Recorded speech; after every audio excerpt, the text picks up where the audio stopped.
आमर working president दुखबंधु Vishwal आमर ए कृष्ण बेहरा विषय मत मेसेज करते मु आज आसी पहुँचली पंगातीरा कृष्ण बेहरा घरे बर्तमान देखिली परिस्थिति बहुत शोचनीय। बर्तमान यही नड़ा छपर घरे जीवन बीतीगला। सरकार तरफ एपर्यंत भी आवास खंडे मिलला ना। मझिरे ब्लॉक को जाइथिले एवं कलेक्टर सामने कलेक्टर को जनईथिले एवं बीडीओ महाशय को भी जनईथिले। प्रशासन को बारंबार जनईमा सत्वे भी वर्तमान ताको पाई बोली पेपर भी बाहर तांकर फोटो भी बाहर थिला।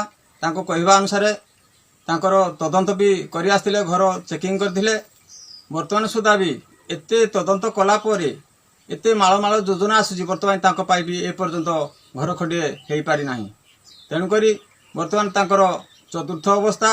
ये चतुर्थ अवस्था रे आमे बीएचआरसी तरफ सरकार को अनुरोध करूछु वर्तमान तांको पाई आवास खंडे निहाती दिया जाऊ।